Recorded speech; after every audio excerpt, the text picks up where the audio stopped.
everybody. Well, it's wonderful to see all of you. This is a very exciting event that we have. I'm Councilwoman Hetty Grant, and the mayor asked me to express his regrets. He's unable to be here this evening. But I do want to mention that this event is being co-sponsored by the New Milford Historic Preservation Commission, and Nancy D'Aratoni, its chair, will be talking with you briefly in a moment. And Randy Duffy is here. She's the liaison to the Rev 250 committee, and we've been having a number of events this year to celebrate the 250th anniversary of the Revolution. And I know that Nancy will introduce Joseph Cook when she's up here to speak. You know, on June 30th, there was an article in the New York Times that I found really interesting. Apparently, a founding father named John Dickinson from Pennsylvania sent a letter to David Barclay Jr., who was a prominent British merchant, and he sent the letter along with 3 supplementary documents proposing a compromise between the colonies and the British Empire, which would have alleviated any kind of war and might have produced some sort of a settlement, agreement, compromise, so that there wouldn't have been a war. Unfortunately, the letter took a long time to get there and was just never reached Parliament, and it was put in among his other effects and letters, only to be discovered in 2024 by a great nephew of his. And if you can, take a look at the June 30th, New York Times article, if you can find it. We might, without this, we could end up going back to those days. But it makes you wonder, what if that letter had gotten to Parliament? What if they talked about it, they liked the idea, proposed it to the colonies? I mean, it makes you wonder what today in New Milford would look like if indeed it would be New Milford. So just something to think about. And I hope you take a look at the exhibit in the reading room. It was put together by the New York State, by New Jersey State Department of something or other history? State Historic Preservation Office. Historical Preservation, okay. I'm not up to date on that. But anyway, so that's all I want to introduce. We have Councilwoman Randy Duffy here, Council President Matt Seymour in the back, Councilwoman Lisa Sandhusen, Nancy D'Aratoni will be up here momentarily, and I do want to wish a very happy 60th anniversary to Bob and Barbara Grodsky. They are and many more. Enjoy the presentation. And now Nancy, please. Thank you.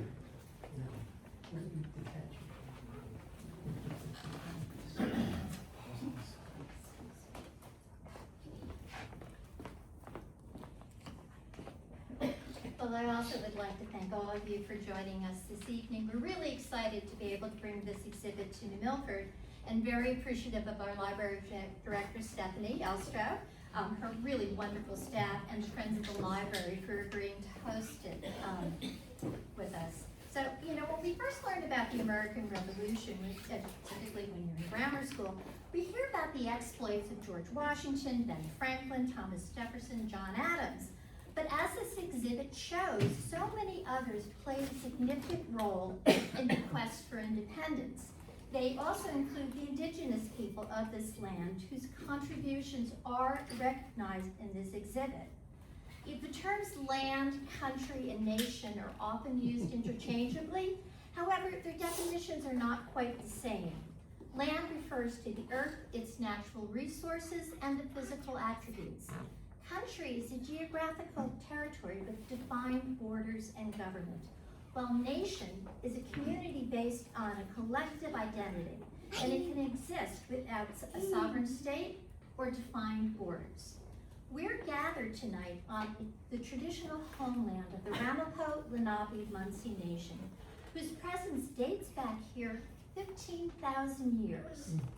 During the Revolution, they were the keepers of the pass who guided the Continental Army through the rugged terrain of northern Bergen County, and they helped secure key supply chains and troop movements between West Point and New Jersey.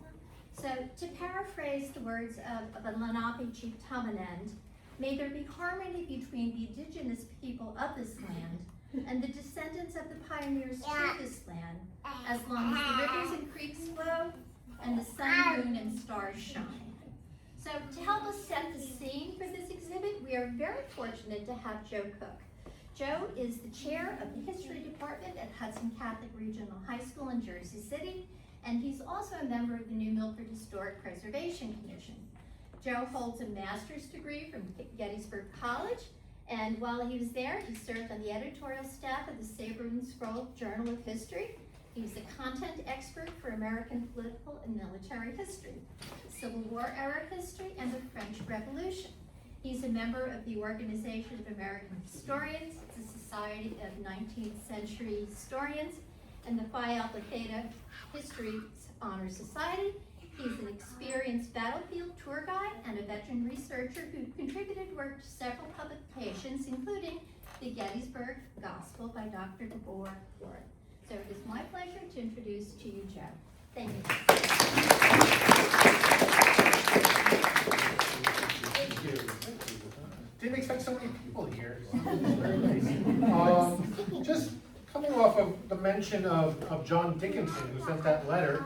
He's a very interesting character. I'm not going to talk about him, but he was a congressman from Pennsylvania. He actually was the governor of both Pennsylvania and Delaware at the same time. He's the primary author of the Articles of Confederation, which was the first governing document of the United States. If anybody's familiar with the musical 1776, he's kind of the villain in that musical, which is really an unfair portrayal of John Dickinson. But his brother, Philemon Dickinson, wound up in New Jersey, and if anybody looks at the little panels I put together in the back there, one of them is about Philemon Dickinson, because he wound up as the commander of the New Jersey militia in the Revolutionary War. So the same guy who sent the letter saying, let's work it all out, his kid brother, Philemon, winds up leading the New Jersey militia throughout the Revolutionary War, and he will come up in what I'm talking about today. So just wanted to tie that in. But thank you all for that introduction. Thank you all for coming. Tonight I want to walk you through the American Revolution in New Jersey. Now this is not meant to be an exhaustive account. This is an overview, just to set you up to go look at the exhibit over in the library. But I do want to include different kinds of people in this. We will hear about American generals and politicians. We'll also hear about a young Army fifer, a Quaker widow, a free black soldier, who actually features in the exhibit outside, with the confusing name of Oliver Cromwell, if you're mercenary Hessian officers, and his Germans who served for the British in the Revolutionary War, and also British government officials in London. Now, New Jersey is where all of these lives intersected in the Revolutionary War, and where the war and the independent United States came closest to ending before they had properly begun. See if my little clicker works here. All right. Off to a good start. I want you to picture the night of Christmas 1776. The Delaware River is choked with ice. The temperature is somewhere around 29 degrees and it's falling. A nor'easter is coming in. And by evening it'll bring rain, then hail, then snow, blowing sideways into the faces of men who in many cases do not have proper winter clothing. This is the Continental Army, or what's left of it. A few months earlier, it was 20,000 people strong and confident, defending New York City, having just declared independence from England. Now, it's only a few thousand exhausted, half-starved men, most of whose enlistment expired in 6 days. Crossing a dark river on a dark night to attack an enemy that there is very little reason to believe can be beaten. But by the time the sun rises a couple days later, the American Revolution and the American experiment will have a pulse again. But let's step back a few weeks.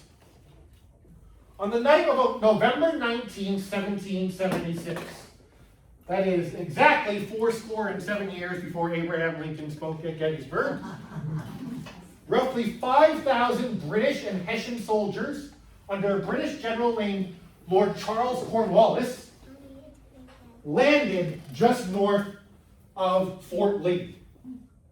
Their target was the fort, which was being held by about 2,500 American soldiers, led by an American general named Nathaniel Greene. A patrolling officer spotted the landing at first light and raced to warn Greene about it. Greene sounded the alarm and he sent word, racing, the 6 miles back to General George Washington, who at that time was headquartered at Peter Zabriskie's house in Hackensack. Sure, many of you have been there.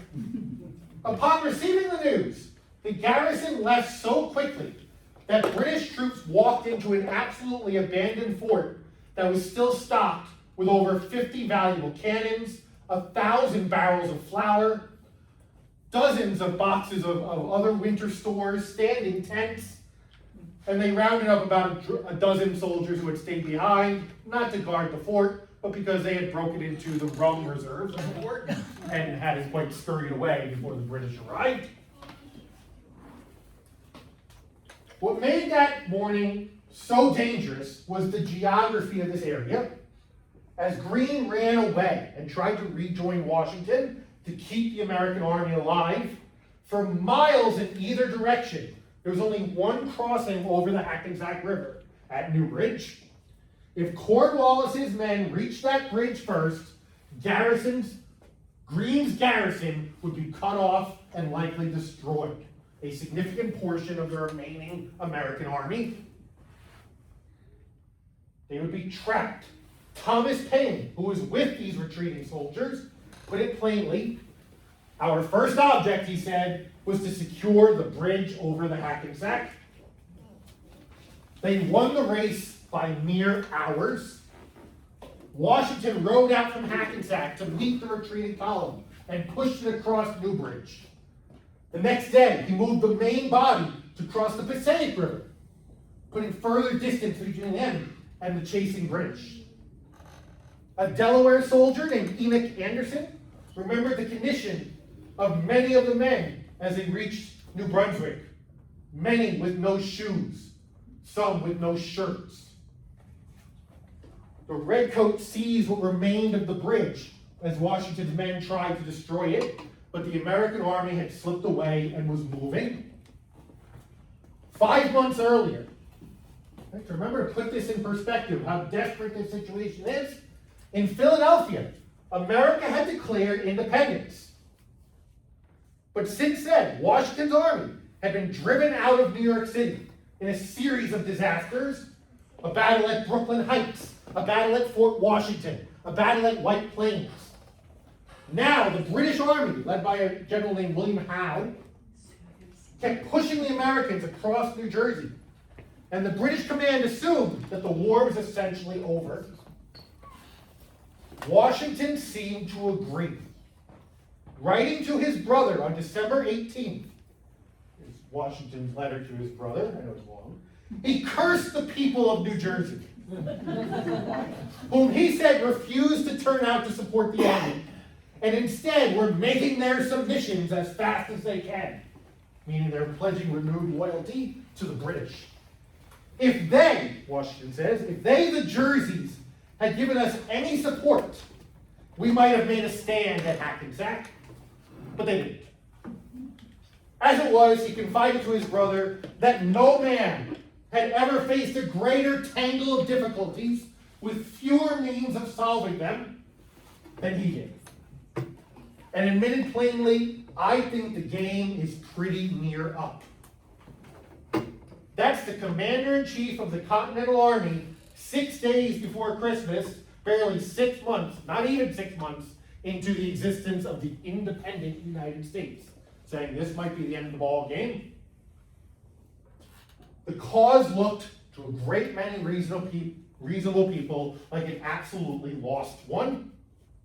Independence seemed doomed. Washington needed anything he could get to inspire his disheartened soldiers. These men are set to go home at the end of December. Are you signing up to renew your time in the army when this is the situation? I'm not. Thomas Paine again stepped up. Now, Paine had become famous at the beginning of the year for an essay called Common Sense, arguing for independence from England. Now he steps up and he writes his second great pamphlet called The American Crisis. These are the times that try men's souls, it opened.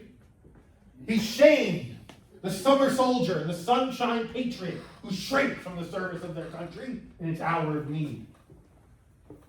Fair weather fans, to use modern parlance. People who are with the revolution when it's going well and abandon it when it's not. He says, if you quit now, that's what you are. You were never really one of us. He's trying to shame these men into staying in the army. He wrote of officers and men enduring the retreat with a manly and a martial spirit. But inspiring words aside, Washington knew he needed something more. He needed an actual victory, reason to give these men hope. And there was very little reason for hope as they ran away across the state of New Jersey.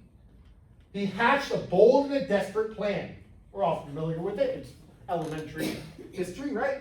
They would cross the Delaware River on Christmas night and hit the Hessians, these German soldiers, at Trenton at dawn. And before boarding his own boat to cross the river that night, Washington scribbled down a simple message: victory or death. This is either going to succeed or this is going to be the last hurrah, the glorious, go down in a blaze of glory moment for the American Revolution and for the United States. In the end, only about a third of Washington's men actually were able to make their way across the river. The ones that were personally led by Washington. A young fifer named John Greenwood was among those who crossed early and waited for hours on the New Jersey bank as boats went back and forth bringing men across the river all night long. He later described a night so bitterly cold that at one point, sitting on a tree stump, he became so numb with cold, he very nearly fell asleep. And he knew, he wrote, that if he had done that, he would never have woken up. In fact, a handful of men did freeze to death on the night of the crossing and the attack on Trenton. The Hessian garrison at Trenton had spent the preceding week being harassed almost daily by local militia, and their nerves were frayed. It's often portrayed that the Hessians completely ignored this. They partied all night for Christmas and were completely hungover and drunk and didn't wake up in time. That's simply not the reality. That's the popular version. They were on alert. They've been attacked repeatedly, their supplies, everything, by New Jersey militia in the preceding days. One Hessian officer wrote in exasperation that his men had not slept a single peaceful night since arriving, and that they could not endure it much longer. If there was anybody who didn't quite take the threat as seriously as others, it was the commander inside of Trenton, which is a Hessian colonel named Johann Rahl. Rahl? Looks like a pleasant fellow. Washington's march to Trenton fell hours behind schedule. By his own account, turning back now was just as dangerous as pressing forward. There was no going back. It was either this or the revolution was over. His army descended upon the town around 8 a.m. While Rahl tried to rally his men, the fifer, Greenwood, thankfully woken up from his near slumber, remembered Washington riding up to his unit and calling out, "March on, my brave fellows, after me!" Within roughly 90 minutes, it was over. Rahl lay mortally wounded. Nearly 900 Hessian soldiers surrendered. This kicked off a period known as the 10 crucial days, which kept the American Revolution alive. It didn't settle anything. It was a Hail Mary pass. This is the analogy I use for my students very often. A shot at the buzzer, a Hail Mary to send the game into overtime, to keep it alive, right? Otherwise, they were going to lose. It's not that they win, they just don't lose in that moment. Cornwallis, the British general who had been sent home, actually, or was on his way to go home on a leave, gets recalled, forced to come back. It's actually a very sad story for Cornwallis because he winds up, his wife was very ill and she winds up dying. It's very, very sad. He kind of throws himself into the war to escape the grief of his wife's death. But he's brought back and he marches a much larger force back to finish what Rahl had failed to do. On January 2nd, the two armies faced off again in a little skirmish near Trenton. And as darkness fell, Cornwallis said to his officers that he would, quote, "bag the fox in the morning." Cornwallis was very fond of this kind of language. Later in the war, he's in charge in Virginia. He leads the British at the last stages of the war. And he was facing off against a personal favorite of mine, a young Frenchman named Marie-Joseph Paul-Yves Roche-Gilbert du Motier, Le Marquis de Lafayette. That's always extra credit. My students can remember his whole name. And he's always saying, I'm going to bag the boy tomorrow. I'm going to bag the boy tomorrow. He's always using this language. I'm right on the verge of victory. I'm going to bag him. But that night, Washington left his campfires burning and a skeleton force digging loudly at entrenchments. Then he slipped his entire army around Cornwallis on a frozen back road and marched toward Princeton. At dawn on January 3rd, his advanced troops collided with British regiments marching the other way. General Hugh Mercer, there's a famous picture by John Trumbull, great artist in the American Revolution, showing the death of General Mercer, being killed by a bayonet there. Close friend of Washington's, was killed, and the militia sent to help him began to break and run. Washington rode straight into the gap on his white horse, close enough to the British line that one of his staff officers later wrote that he pulled his hat down over his eyes because he did not want to see George Washington being shot from the saddle.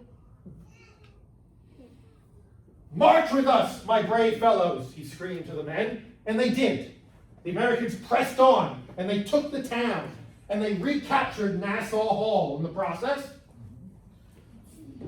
Oliver Cromwell, a free black man serving in the New Jersey state troops, who you'll see in the exhibit outside, later recalled with clear delight that in Princeton, they, quote, knocked the British about lively. Nassau Hall here was the main building of the College of New Jersey, which today we call Princeton University, whose president, John Witherspoon, was one of New Jersey's signers of the Declaration of Independence, and probably the era's most important educator. He really introduces a humanities, liberal arts education into America, a lot of the Enlightenment philosophy into the education. You okay, Jamesy? Every student who passed through Nassau Hall took his required course in moral philosophy. One of those students, who's considered America's first graduate student, stayed on an extra year after graduating to keep studying under him. And historians still trace a fairly direct line from Witherspoon's lectures on separation of powers and other Enlightenment philosophy to James Madison's later thinking at the Constitutional Convention and in the Federalist Papers.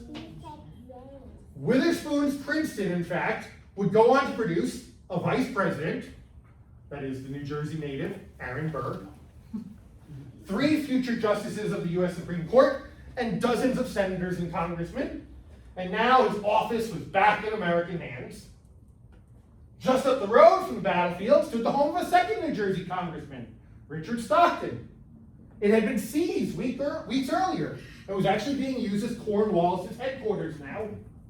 Stockton's furniture was burned and his prized library was destroyed, while Stockton himself sat shivering in a New York prison because he had been dragged from a friend's house by loyalists a month before for the offense of signing his name.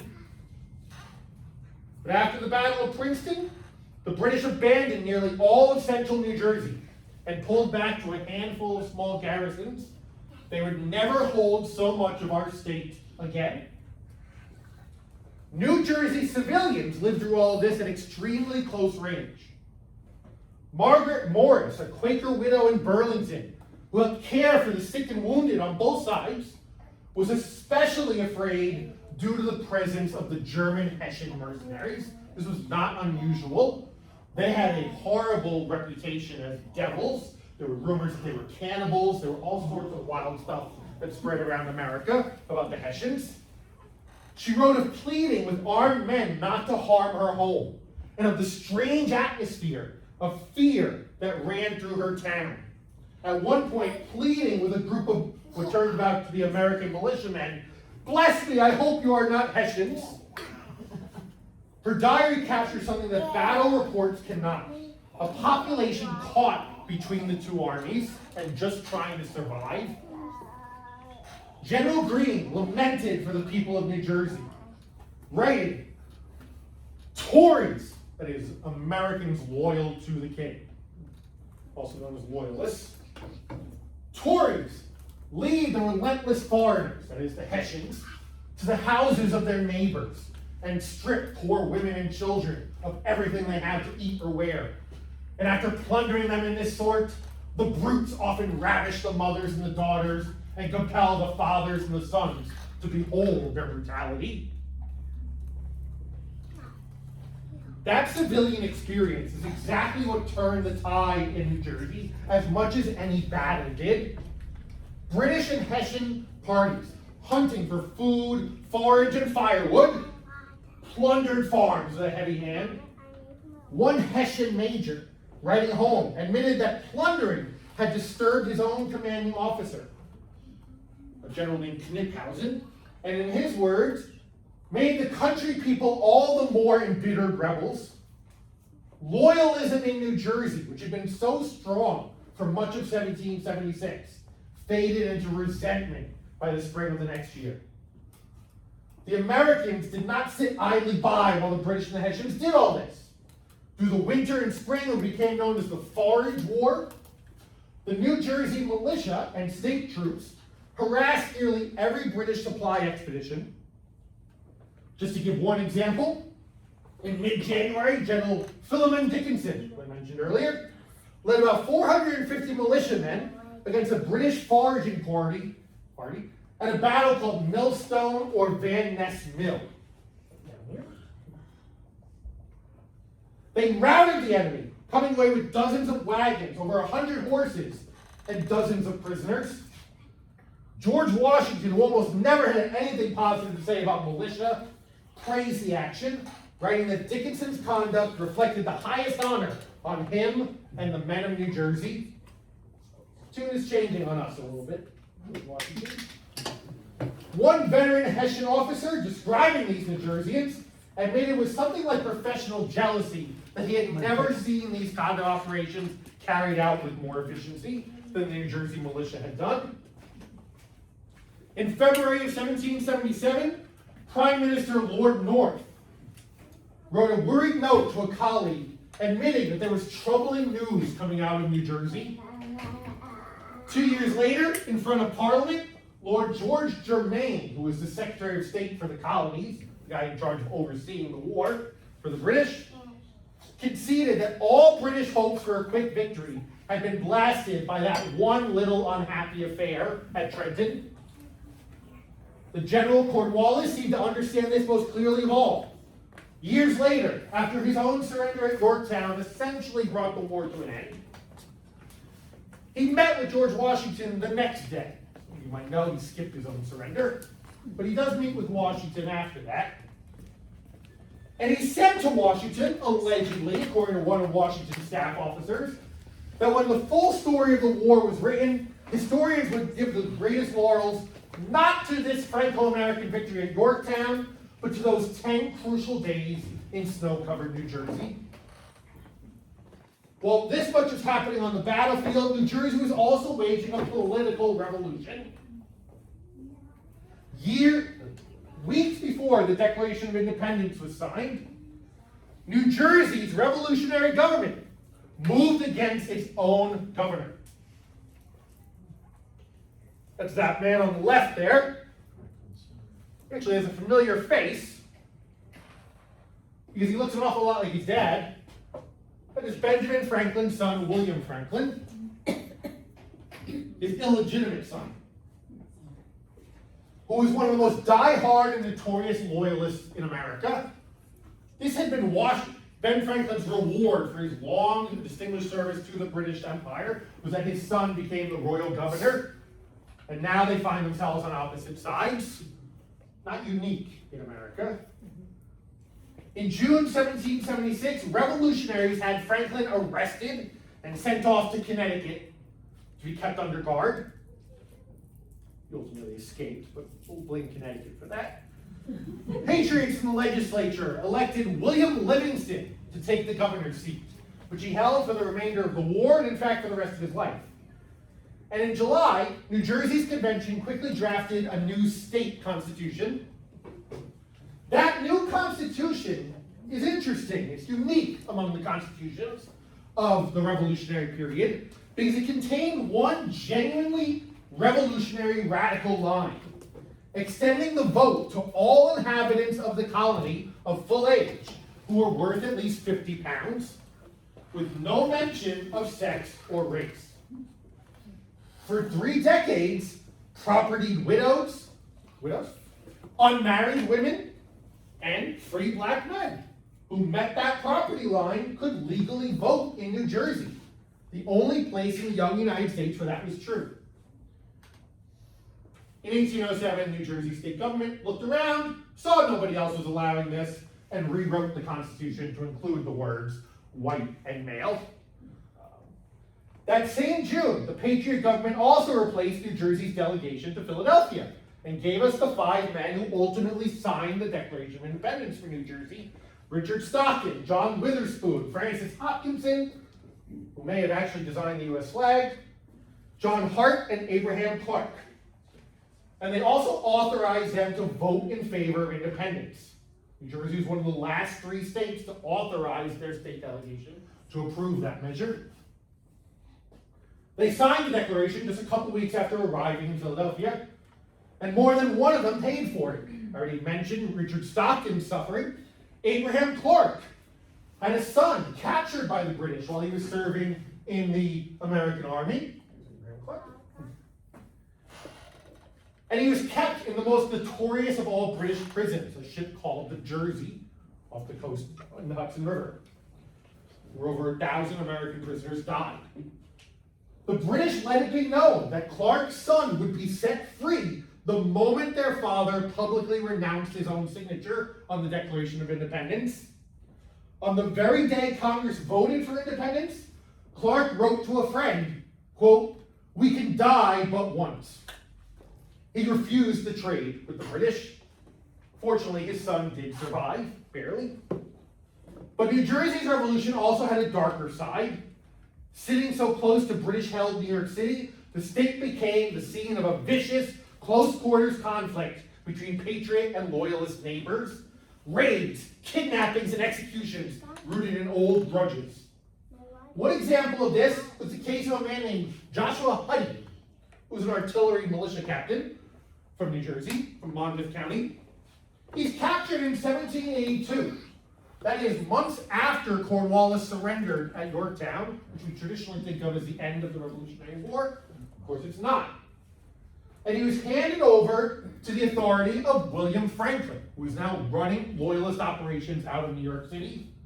And he was hanged from a tree in Middletown with a placard pinned to his chest that read, "Up goes Huddy for Philip White," indicating this was retaliation for the killing of a loyalist officer a few days earlier. Washington called this an instance of barbarity and came within a hair of executing an innocent British officer in retaliation. Only the intervention of the French stopped Washington from doing that at that point. But coming back to the main armies, after the 10 crucial days of Trenton and Princeton, there was one more major battle New Jersey was destined to witness. By June of 1778, the war was very different than before. The French had entered the war, and the Americans were also coming out of a brutal winter at Valley Forge, but where they also had undergone training for the first time by an imported Prussian officer with a mysterious past named the Baron von Steuben. The British, seeing the French entering the war, were worried they might get trapped in Philadelphia. Maybe the French Navy will sail up to Delaware, trap them there. They decided we have to abandon Philadelphia. They said we want to go back to New York City. But Washington doesn't want to just let them go. And he decides I'm going to attack them. On June 28th, in brutal, nearly 100-degree heat, outside the village of Monmouth Courthouse, an advance force under Washington's second in command, unfortunately, a general named Charles Lee, attacked the British rear guard, but then pulled back. Washington rode forward to find his men in a disorderly retreat. He had a furious exchange with General Lee on the road. The young General Lafayette recalled that it was the only time he ever heard George Washington swear. He didn't record exactly what he said to Charles Lee, but clearly Charles Lee got the point because he got the heck out of there. And he winds up spending the rest of the war kind of miserably alone with his disgusting dogs that he always had with him. He dies by the time the war ended. That is who Fort Lee is named after. He fired Lee on the spot and personally reorganized the line under fire.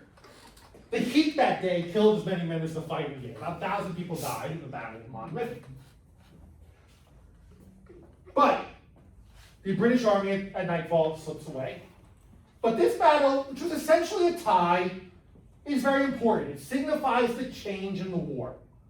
This was the first time the Continental Army went head-to-head against the British Army in a stand-up European style. You know, we all line up and shoot at each other and see who's still standing at the end of the day, and had held their own. This clearly was not the same army that had been kicked around before by the British. And with the entry of the French, and now this new reality, things are changing for the British, and they decide, because of the Battle of Monmouth, basically the North is lost. We have to reassess what we're doing here. We want to try to hold on to what's valuable to us, what might be potentially held on to for us, and that is the South. And they completely changed their strategy to focus on the South from this point forward. This is the last major battle anywhere in the North in the Revolutionary War. There's 5 more years of war. The war in the North is over. The British have basically accepted we've lost the northern states. But outside of the major battles and the skirmishes of the Forage War, New Jersey also provided winter quarters for Washington's army multiple times, especially at Morristown. It was there during the winter of 1776 and 77 that Washington made one of the most important decisions of the war, ordering the mass inoculation of his entire army from smallpox, a disease that had already killed more men than the battle had in the war. It was a great gamble because inoculation itself could kill. It was a relatively new process. And if they were attacked during this period, the whole army would be incapacitated, recovering from the inoculation when the British showed up and attacked them.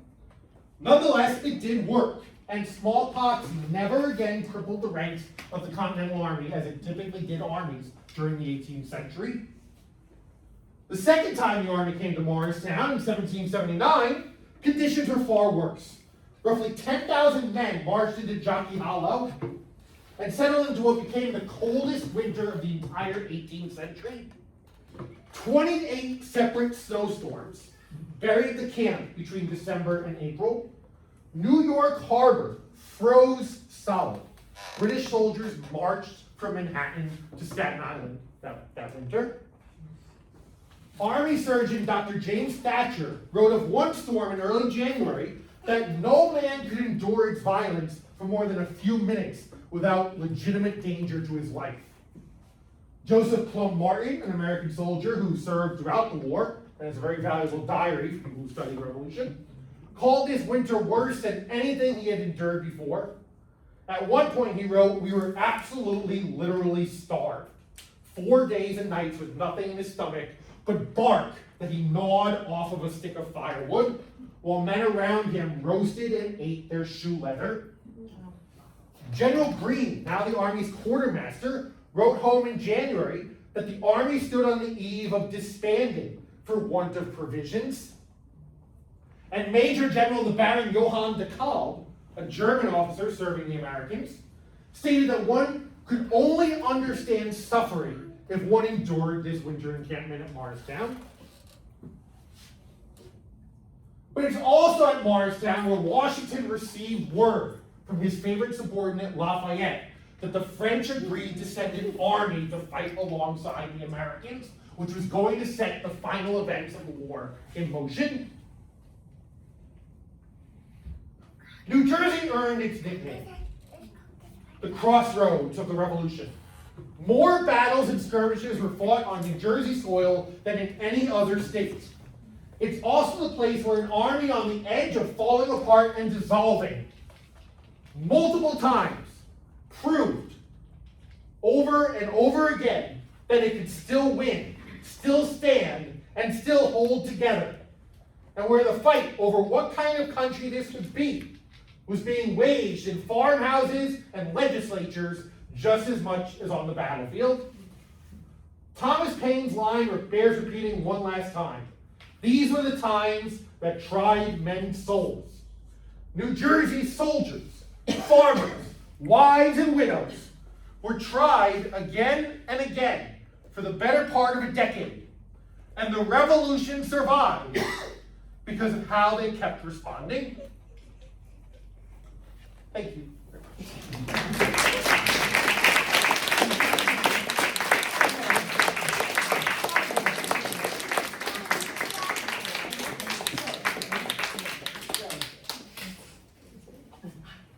Okay, I don't know if anybody has questions for Joe.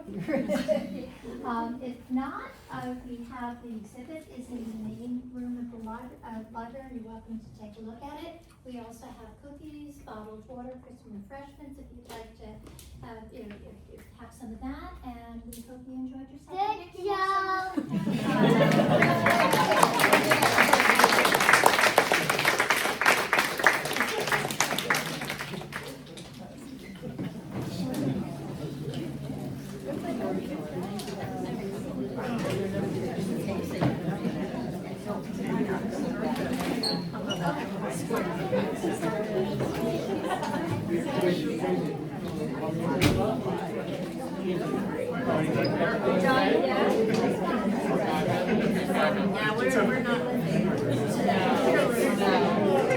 All right, I'll remember this.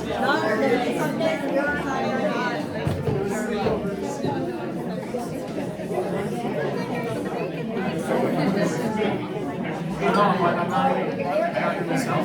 Text him later.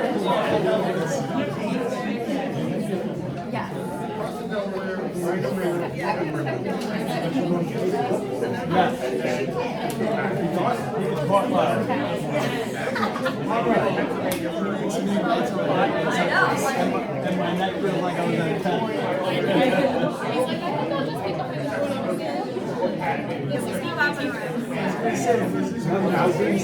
Nobody's fault. You guys have been, you want to talk a piece of paper? I'm going to catch that shit.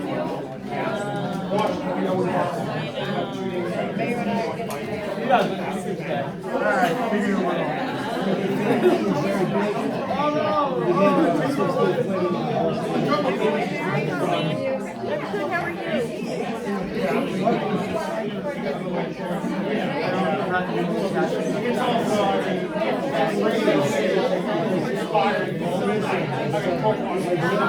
trying to think like what would I do?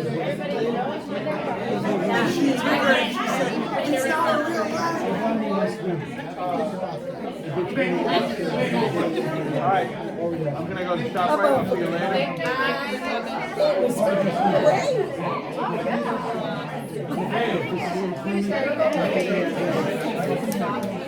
Wow.